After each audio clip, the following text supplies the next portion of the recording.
Good morning my dear students. आज के इस लेक्चर में हम लोग एक नई यूनिट की शुरुआत करने जा रहे हैं जिसका नाम है electromagnetic induction and alternating currents. ठीक है, यानी कि विद्युत चुंबकीय प्रेरण और प्रत्यावर्ती धाराएं। ठीक, मैं आपको बता देना चाहता हूं कि कोविड-19 के चलते आपका सिलेबस 30% कम कर दिया गया है। ठीक है, आप लोग को यह बहुत अच्छी तरीके से पता होगा कि आप लोग का सिलेबस 30% कम हो चुका है। ठीक, तो जो चैप्टर 9 है आपका, चैप्टर 9 वो क्या है? वह है आपका अर्थ मैग्नेटिज्म एंड मैग्नेटिक सबस्टेंसेस। ठीक है, यानी कि पृथ्वी का चुंबकत्व और चुंबकीय पदार्थ। ठीक है, उसमें बस आपके 3 टॉपिक हैं। ठीक है, बाकी टॉपिक को हटा दिए गए हैं। पहला टॉपिक है आपका तुल्यांकी धारावाहिक परिनालिका के रूप में क्षण चुंबक। ठीक है, दूसरा है आपका चुंबकीय क्षेत्र रेखाएं, और तीसरा है आपका पृथ्वी का चुंबकत्व। तीसरा क्या है? तीसरा है आपका पृथ्वी का चुंबकत्व। ठीक, बात समझ में आई? तो तुल्यांकी धारावाहिक परिनालिका के रूप में जो क्षण चुंबक है, ठीक है, वो बेकार टॉपिक है, उससे कोई लेना देना नहीं है, वो पढ़ना ही नहीं है। ठीक है, वो खत्म। दूसरा है आपका चुंबकीय क्षेत्र रेखाएं। चुंबकीय क्षेत्र रेखाएं मैंने आपको जब मैंने चैप्टर की शुरुआत की थी चुंबकत्व, तो उसमें पहला चैप्टर कौन सा था? गतिमान आवेश तथा चुंबकीय क्षेत्र। ठीक है, तो मैंने आपको चुंबकीय क्षेत्र रेखाएं उसमें पढ़ा दिया था।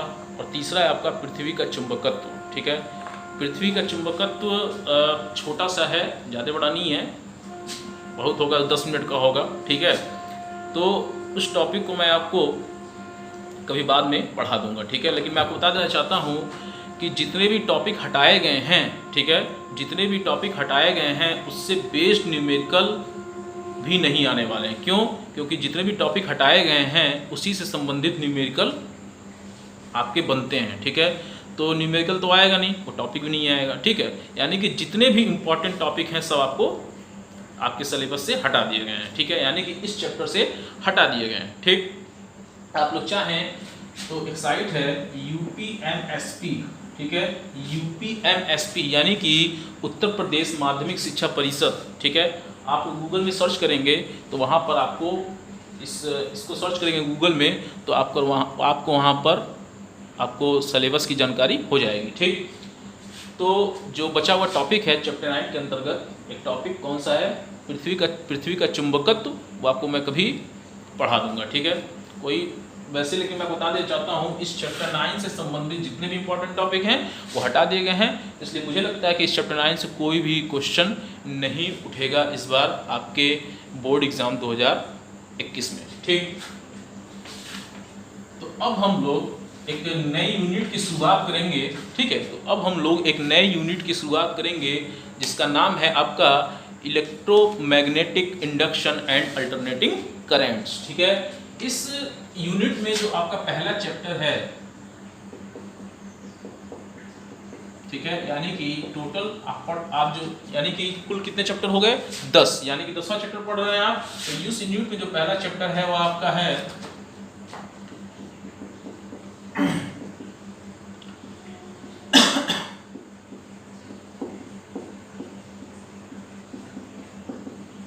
Electromagnetic induction. ठीक है, यानी कि विद्युत चुंबकीय प्रेरण। इसमें जो आपका पहला पॉइंट है वह है मैग्नेटिक फ्लक्स, यानी कि चुंबकीय फ्लक्स। मैं आपको बता देना चाहता हूं कि आप लोग जब इलेक्ट्रोस्टैटिक्स पढ़ रहे थे, ठीक है, इलेक्ट्रोस्टैटिक्स, उसमें आपका जो दूसरा चैप्टर था गॉस थ्योरम, ठीक है, उसमें आप लोगों ने पढ़ा था वैद्युत फ्लक्स के बारे में। ठीक है, तो वैद्युत फ्लक्स क्या होता है कि वैद्युत क्षेत्र में रखे किसी तल से गुजरने वाली, ठीक है, वैद्युत क्षेत्र में रखे किसी तल से गुजरने वाली वैद्युत बल रेखाओं की कुल संख्या को वैद्युत फ्लक्स कहते हैं और उसे φe से डिनोट करते हैं। अब ये चुंबकीय फ्लक्स क्या होता है? जैसे मान लीजिए चुंबकीय फ्लक्स है, कोई खास अंतर है नहीं। ठीक है, ये चुंबक है, इसका नॉर्थ है, ये इसका साउथ पोल है। ठीक है, तो जो चुंबकीय बल रेखाएं इससे गुजरती हैं, आपको पता है ये चुंबकीय बल रेखाएं गुजरती हैं। ठीक है, चुंबकीय बल रेखाएं गुजरती हैं, आपको इतना पता ही होगा। ठीक, चुंबकीय जो बल रेखाएं गुजरती हैं, ठीक है, वह नॉर्थ से साउथ की ओर चलती हैं और अंदर साउथ से आपका नॉर्थ की ओर चलती हैं। क्लियर। अगर हम इस चुंबकीय क्षेत्र में अगर हम कोई सरफेस रख दें, ठीक है, कोई सरफेस रख दें, तो इस सरफेस से जितनी आपकी चुंबकीय क्षेत्र रेखाएं गुजर रही हैं, ठीक है, इस सरफेस से जितनी आपकी चुंबकीय क्षेत्र रेखाएं गुजर रही हैं, उन रेखाओं की कुल संख्या को ही क्या बोलते हैं, उन रेखाओं की कुल संख्या को ही बोलते हैं हम मैग्नेटिक फ्लक्स, यानी कि चुंबकीय फ्लक्स। बात समझ में आई आपको यहाँ तक? तो इसको हम कुछ इस प्रकार से डिफाइन करेंगे कि चुंबकीय क्षेत्र में रखे किसी तल से गुजरने वाली वैद्युत चुंबकीय बल रेखाओं की कुल संख्या को मैग्नेटिक फ्लक्स बोलते हैं, यानी कि चुंबकीय फ्लक्स बोलते हैं। ठीक है, क्या किस प्रकार डिफाइन करेंगे हम लोग? इस प्रकार से डिफाइन करेंगे कि चुंबकीय क्षेत्र में रखे किसी तल से गुजरने वाली चुंबकीय बल रेखाओं की कुल संख्या को चुंबकीय फ्लक्स कहते हैं। और चुंबकीय फ्लक्स को, ठीक है, चुंबकीय फ्लक्स को φb से डिनोट करते हैं। किससे डिनोट करते हैं? φb से डिनोट करते हैं। या दूसरे शब्दों में आप इसे इस प्रकार भी डिफाइन कर सकते हैं कि चुंबकीय क्षेत्र वेक्टर b और क्षेत्रफल वेक्टर, ठीक है, एरिया वेक्टर के अदिश गुणनफल को ही हम क्या बोलते हैं? अदिश गुणनफल को ही हम बोलते हैं आपका क्या? हम बोलते हैं आपका चुंबकीय फ्लक्स। बात समझ में आई? क्लियर हुआ यहाँ तक? अब इसके थोड़ा कॉन्सेप्ट को समझने की कोशिश करते हैं। ठीक, इसके कॉन्सेप्ट को समझने की कोशिश करते हैं। जैसे मान लीजिए यह कोई सरफेस है, ठीक है, यह क्या है? यह कोई सरफेस है, ठीक, यह कोई सरफेस है। जाहिर सी बात है कि इस क्षेत्रफल, इस जो सरफेस है, इसका कोई ना कोई इसका क्षेत्रफल सदिश होगा और इसकी जो दिशा होगी वो किधर होगा? वह होगा ऊपर की ओर। एरिया वेक्टर मैंने आपको पढ़ाया था नहीं पढ़ाया था? तो इसकी जो दिशा होगी वह ऊपर होगी और जो चुंबकीय बल रेखाओं की दिशा होगी वह इसके समांतर होगी। यानी कि यानी कि जो एरिया वेक्टर की दिशा है वही क्षेत्रफल वेक्टर की भी माफ करिएगा, चुंबकीय बल रेखाओं की भी दिशा है। ठीक है, जो आपका एरिया वेक्टर की दिशा है वही आपका मैग्नेटिक फील्ड लाइंस की भी दिशा है। ठीक है, तो इस स्थिति में इनके बीच जो बनने वाला कोण होगा वह कितना होगा? इस स्थिति में इनके बीच जो बनने वाला कोण होगा वह कितना होगा? वह होगा 0। और यहाँ पर जो चुंबकीय फ्लक्स मिलेगा हमें वह कितना मिलेगा? वह मिलेगा BA। और ये हो जाएगा आपका φb = BA cos थीटा। ठीक है, तो थीटा की वैल्यू तो हमें 0 मिली, तो ये हो जाएगा φb = BA। ठीक है, कितना हो जाएगा? φb = BA। क्यों? क्योंकि cos 0 का जो मान होता है वह होता है 1। ठीक, अब यदि मान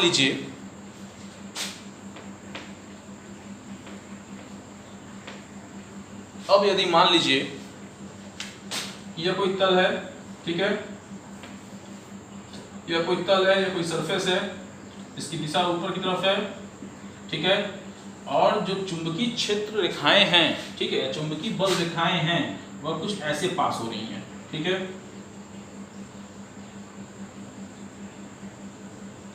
कुछ ऐसे पास हो रही हैं। तो जाहिर सी बात है कि इनके बीच जो कुछ न कुछ तो कोण बनेगा। इनके बीच मान लेते हैं हम कि थीटा कोण बन रहा है। कौन सा कोण बन रहा है? थीटा कोण बन रहा है। तो इस स्थिति में यहाँ पे हो जाएगा φb = वेक्टर BA। ठीक है, तो ये हो जाएगा φb = BA cos थीटा। कितना हो जाएगा? φb = BA cos theta. ये तो था आपका मैग्नेटिक फ्लक्स। ठीक है, अब हम लोग इसके कुछ स्पेशल कंडीशन के बारे में बात कर लें। इसके कुछ स्पेशल कंडीशन के बारे में बात कर लेते हैं, जिसके हिसाब से आपको यह टॉपिक बहुत अच्छी तरीके से समझ में आ जाएगा। ठीक, स्पेशल कंडीशन क्या? मान लेते हैं कि इफ यदि थीटा = 0, ठीक है, थीटा = 0, देन तब तो φb = कितना हो जाएगा? ये हो जाएगा BA cos 0। ठीक, और हमको पता है कि cos 0 की जो वैल्यू होती है वह होती है 1, ठीक है। तो इस स्थिति में फाई बी जो है वह कितना हो जाएगा, वह हो जाएगा मैक्सिमम, ठीक है। फाई बी जो है यानी कि जो आपका मैग्नेटिक फ्लक्स है वह क्या हो जाएगा, वह मैक्सिमम हो जाएगा, ठीक। अगर मैं इसको एक चित्र के आधार पर समझूं तो मान लीजिए यह आपका कोई चुंबकीय क्षेत्र रेखाएं हैं पास हो रही हैं, ठीक। चुंबकीय क्षेत्र रेखाएं पास हो रही हैं, ठीक। चुंबकीय क्षेत्र रेखाएं हैं, ठीक। और इस चुंबकीय क्षेत्र रेखाओं में अगर हम कोई हम एक तल रख दें, क्या रख दें, कोई अगर हम एक तल रख दें तो इस स्थिति में, ठीक है, इस स्थिति में, ठीक है, इस स्थिति में इसका जो क्षेत्रफल सदिश होगा वो किस तरफ होगा, वह इस तरफ होगा, इस तरफ होगा। तो जाहिर सी बात है इस जो एंगल बनेगा वो कितना बनेगा, वह बनेगा 0। क्यों, क्योंकि क्षेत्रफल जिस तरफ क्षेत्रफल सदिश है उसी तरफ आपका मैग्नेटिक फील्ड लाइंस पास हो रही है। जैसे मान लीजिए ये एक सरफेस लिया मैंने, क्या ले लिया, यह एक सरफेस ले लिया मैंने, ठीक है, और मैंने ऐसे रख दिया, ठीक है। तो जाहिर सी बात है कि इसका जो क्षेत्रफल सदिश होगा वह ऐसे होगा, वह ऐसे होगा कि नहीं होगा, वह ऐसे होगा, जाहिर सी बात है। अगर ऐसे रख दूं तो इसका क्षेत्रफल सदिश ऊपर की तरफ होगा, अगर मैं इसे ऐसे रख दूं तो इसका क्षेत्रफल सदिश कैसे होगा, इसका क्षेत्रफल सदिश ऊपर होगा। अगर मैं ऐसे कर दूं तो इसका क्षेत्रफल सदिश किस तरफ होगा, वह इस तरफ होगा। तो अगर मैं बुक को है, मान लीजिए बुक है ये, अगर मान लीजिए ये सरफेस है तो इसका क्षेत्रफल सदिश कैसे होगा, इसका क्षेत्रफल सदिश कुछ ऐसे होगा और चुंबकीय क्षेत्र रेखाएं जो हैं ऐसे ही पास हो रही हैं। तो एंगल क्या बनेगा, एंगल बनेगा 0। तो उस स्थिति में यहाँ पे फाई बी क्या हो जाएगा, phi B equal to B, जो कि मैक्सिमम होगा, ठीक।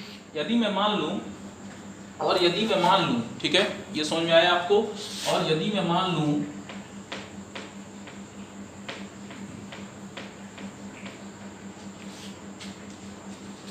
दूसरा, इफ यदि थीटा इज इक्वल टू 90, तब क्या हो जाएगा, तो हम जानते हैं कि phi B is equal to कितना हो जाएगा, बी ए कॉस 90, ठीक है। और कॉस 90 की जो वैल्यू होती है वो होती है 0। तो उस स्थिति में फाई बी कितना हो जाएगा, फाई बी हो जाएगा 0। कैसे, अगर मान लीजिए उसको मैंने भी ऐसे रखा था तो इसका जो क्षेत्रफल सदिश था वो ऐसे था और चुंबकीय बल रेखाएं ऐसे ही पास हो रही थी, ठीक है। अगर मैं इसको पलट के ऐसे कर दूं, ठीक है, तो क्षेत्रफल सदिश कैसे ऐसे है, ठीक है, क्षेत्रफल सदिश कैसे ऐसे है और चुंबकीय बल रेखाएं इसके अंदर से पास नहीं होंगी, इसके बाहर की तरफ से निकल जाएंगी। कैसे, देखिए,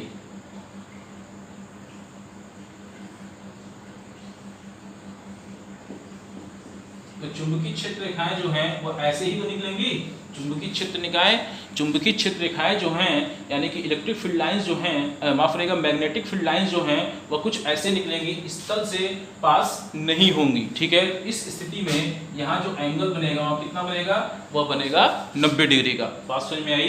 अगर मैं थर्ड केस ले लूँ, कौन सा ले लूँ, थर्ड केस,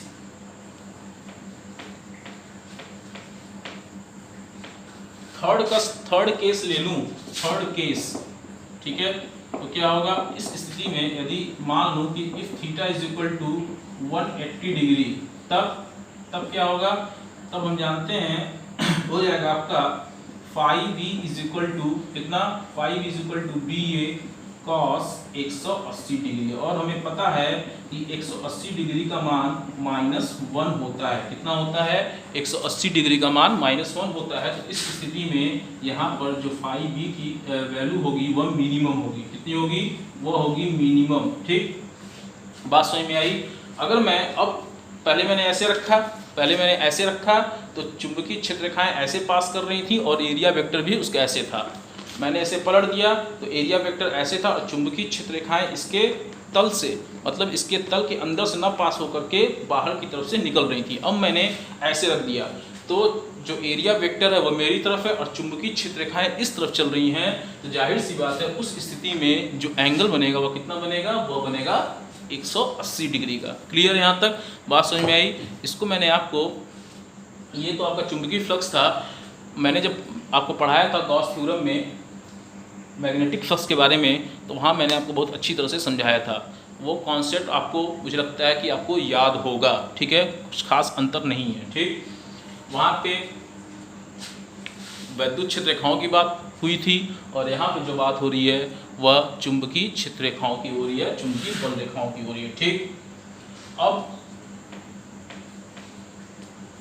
यह जो होती है, यह जो चुंबकीय फ्लक्स जो होता है वह एक अदिश राशि होता है। ठीक, अगर मैं इसके मात्रक की बात करूं, मात्रक, ठीक है, तो फाई बी का जो मात्रक होगा, ठीक है, अभी हमें क्या मिला था, अभी हमें मिला था phi B is equal to B A cos theta, यही मिला था। कॉस थीटा कोई मात्रक तो होता नहीं। अब बचा बी ए, बी का मात्रक क्या होगा, बी का मात्रक होगा आपका न्यूटन प्रति एम्पियर मीटर, क्या होगा, न्यूटन प्रति एम्पियर मीटर, और ए है, एरिया है, इसका मात्रक मीटर स्क्वायर, 1 मीटर से 1 मीटर कटेगा, ये बचेगा आपका न्यूटन मीटर प्रति एम्पियर। ठीक है, एक मात्रक तो इसका ये हो गया। दूसरा मात्रक आपका क्या होता है, दूसरा मात्रक इसका होता है आपका वेबर। ठीक है, और एक और मात्रक होता है जिसे बोलते हैं टेस्ला मीटर स्क्वायर, क्या बोलते हैं, टेस्ला मीटर स्क्वायर। ठीक है,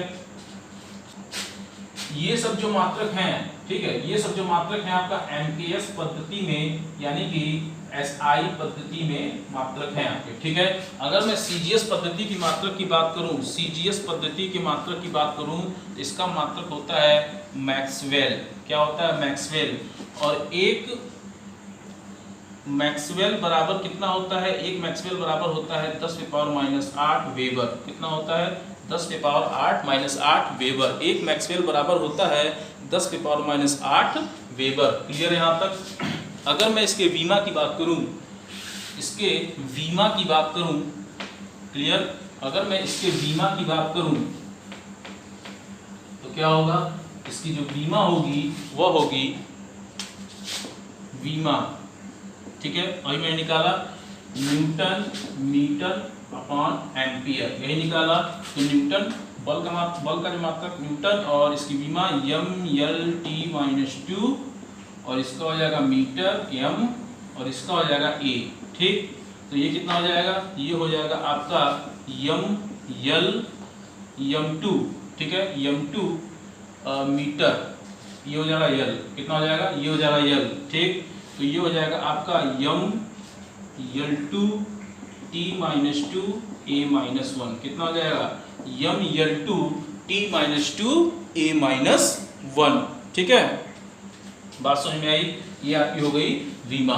ठीक है, तो चुंबकीय फ्लक्स आपको समझ में आ गया होगा, क्योंकि आप लोगों ने वैद्युत फ्लक्स के बारे में अच्छी तरीके से पढ़ा जरूर होगा। ठीक है, अगर आपने वैद्युत फ्लक्स को अच्छी तरीके से नहीं पढ़ा होगा तो आप लोग एक बार पुनः वैद्युत फ्लक्स को पढ़ लें, दोबारा आप मेरे वीडियो को दोबारा देख सकते हैं, आपकी मर्जी है। ठीक है, तो ये तो था आपकी वीमा। ठीक है, तो जो चुंबकीय फ्लक्स है आपका यहीं पर समाप्त होता है, और अब हम लोग इससे संबंधित कुछ न्यूमेरिकल्स पर चर्चा करेंगे। ठीक है, तो इसका पहला न्यूमेरिकल है कि एक आयताकार लूप जिसकी माप 0.040 मीटर इंटू 0.050 मीटर है, 0.80 वेबर प्रति मीटर स्क्वायर के एक समान ऊर्ध्वाधर चुंबकीय क्षेत्र में स्थित है। लूप में से चुंबकीय फ्लक्स ज्ञात करो। ठीक, जबकि पहला पॉइंट दिया है लूप का तल क्षैतिज है और दूसरा दिया है लूप का तल ऊर्ध्वाधर है। ठीक है, सॉल्व करते हैं इसे। सॉल्व, चुंबकीय क्या निकालना है, हमें निकालना है चुंबकीय फ्लक्स। तो फार्मूला क्या होता है चुंबकीय फ्लक्स का, फार्मूला भी मैंने बताया क्या होता है, phi B is equal to B A cos theta, यही फार्मूला होता है। अब यहाँ पे जो पहला पॉइंट कह रहा है कि लूप का तल क्षैतिज हो, यानी कि लूप का तल कैसा हो, यानी कि लूप का तल आपका ऐसे हो, क्षैतिज यानी कि ऐसे ही होगा, जाहिर सी बात है, और ऊर्ध्वाधर यानी कि ऐसे होगा। ठीक, लूप का तल क्षैतिज हो। ठीक है, तो इसका जो एरिया वेक्टर होगा वो कैसे होगा, कुछ ऐसे होगा, जाहिर सी बात है। और आयताकार लूप की बात कर रहा है, तो आयताकार लूप यानी कि आयताकार लूप है। ठीक है, आयताकार लूप है, तो इसका जो एरिया वेक्टर होगा कुछ ऐसे होगा, ऐसे ही होगा ना।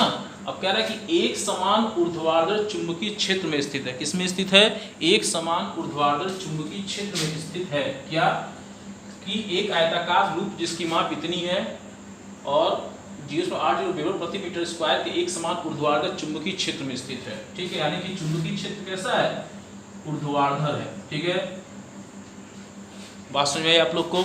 यानी कि जिस तरफ एरिया वेक्टर की दिशा है उसी तरफ आपका चुंबकीय क्षेत्र की भी दिशा है। तो इस स्थिति में यहाँ पर जो कोण बनेगा, थीटा बनेगा, वो कितना बनेगा, थीटा इज इक्वल टू बनेगा 0। कितना बनेगा, थीटा इज इक्वल टू 0।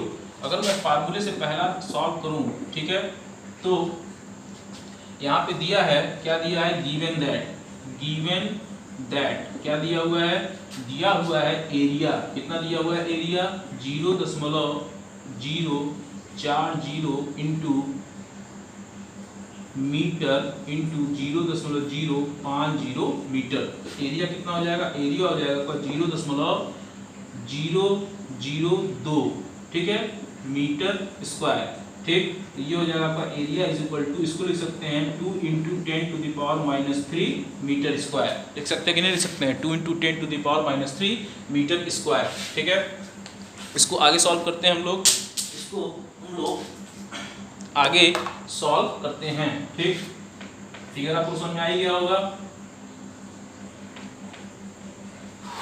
इसको आगे सॉल्व करते हैं।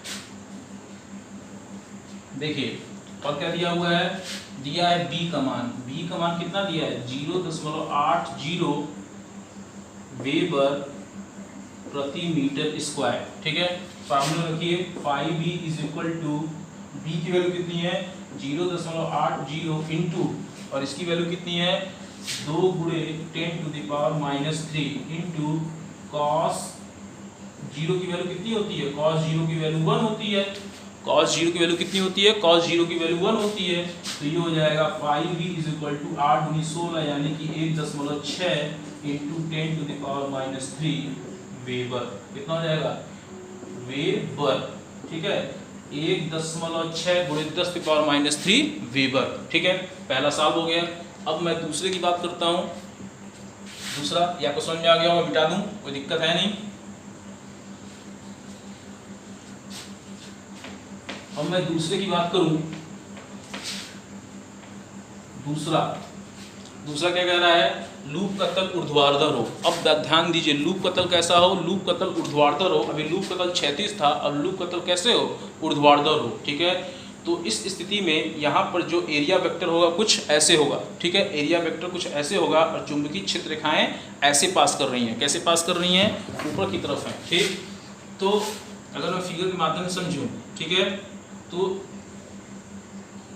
क्षैतिज है लूप का तल, ठीक है, इसका एरिया वेक्टर है और चुंबकीय क्षेत्र रेखाएं ऐसे पास कर रही हैं। तो जाहिर सी बात है कि इनके बीच जो कोण होगा वो कितना होगा, इनके बीच जो कोण होगा वो होगा 90 डिग्री का।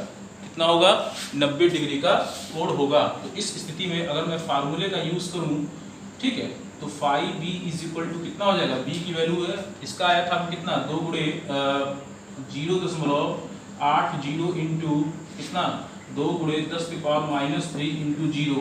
तो जाहिर सी बात है कि 5b जो होगा, 5b वो कितना हो जाएगा, 5b जो होगा वह 0 हो जाएगा। कितना होगा, वह हो जाएगा 0, क्योंकि cos 90 का जो मान होता है वह होता है 0। तो 5b की वैल्यू कितनी हो जाएगी, 5b की जो वैल्यू होगी वह होगी 0। आप लोग इसे नोट कर लें।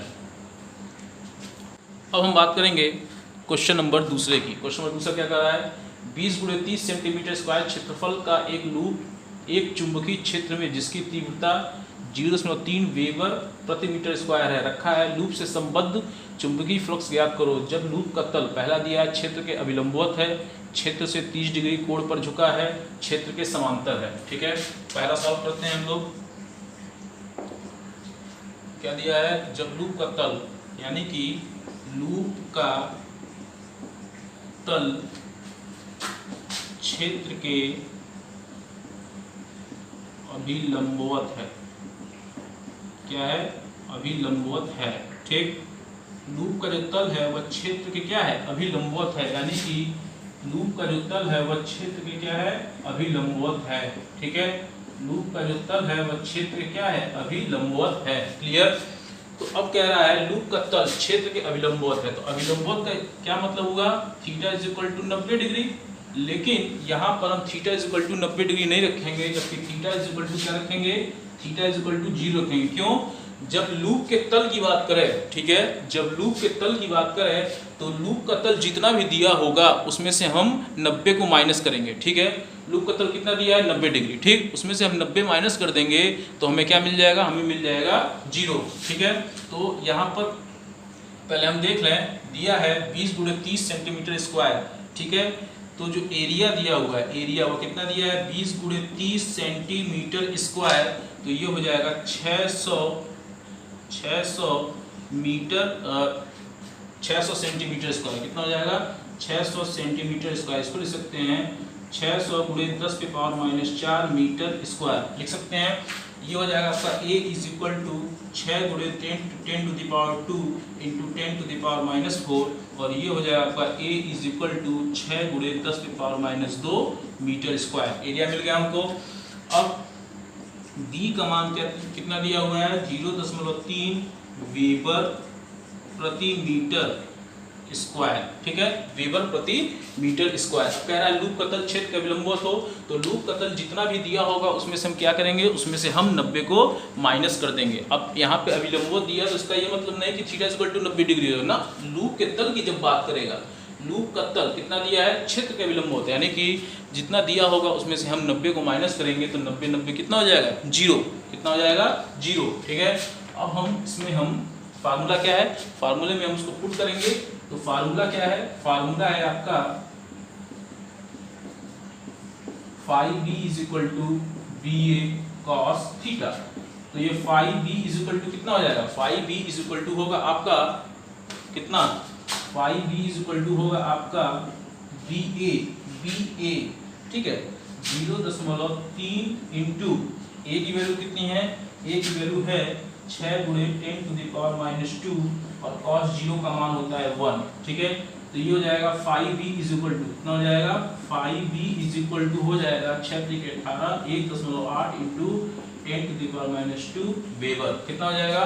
φb की जो वैल्यू होगी वो होगी 1.8 × 10⁻² वेबर। ठीक, ये आपका सॉल्व हो गया। देख लीजिए, अब हम बात करेंगे इसके बाद दूसरे पॉइंट की। किसकी बात करेंगे? दूसरे पॉइंट की बात करेंगे। दूसरा पॉइंट क्या है? दूसरा पॉइंट है आपका B, लूप का तल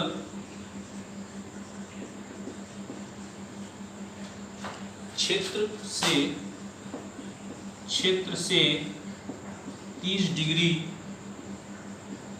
कोण पर झुका हुआ है। ठीक है, लूप का जो तल है वह क्षेत्र से 30 डिग्री कोण पर झुका हुआ है। अभी मैंने बताया कि लूप का तल जितना भी दिया होगा उसमें से हम 90 को माइनस करेंगे। अगर हम 90 माइनस कर दें तो थीटा की वैल्यू में कितनी मिलेगी? थीटा की वैल्यू मिलेगी हमें 60। ठीक है, तो फार्मूला में रखेंगे तो B की वैल्यू कितनी है? B की वैल्यू है आपका 0.3 इंटू 6 × 10⁻², और cos 30 का जो मान होता है वह होता है 1/2। कितना होता है? cos 30 का जो मान होता है वह कितना होता है? 1/2। तो ये हो जाएगा 2×3 6, और ये हो जाएगा φb इज इक्वल टू कितना? φb इज इक्वल टू हो जाएगा 0.9 इंटू 10⁻² वेबर। कितना हो जाएगा φb की वैल्यू? φb की वैल्यू हो जाएगी 0.9 इंटू 10⁻² वेबर। ठीक है, इसको आप लोग नोट करें। अब हम लोग क्वेश्चन इसमें तीसरे पार्ट की बात करेंगे। किसकी बात करेंगे? इसमें अब हम लोग तीसरे पार्ट की बात करेंगे।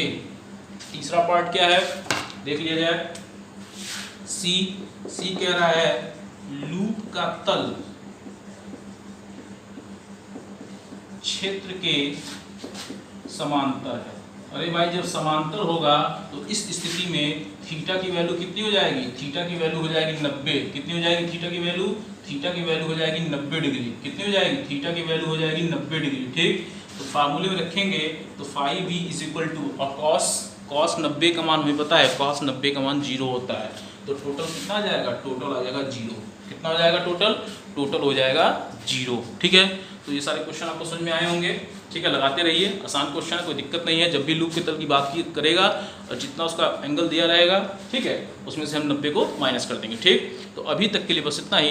अब हम लोग नेक्स्ट लेक्चर में फैराडे से संबंधित ठीक है, फेराडे संबंधित प्रयोग के बारे में जानने की कोशिश करेंगे। तो अभी तक के लिए थैंक यू।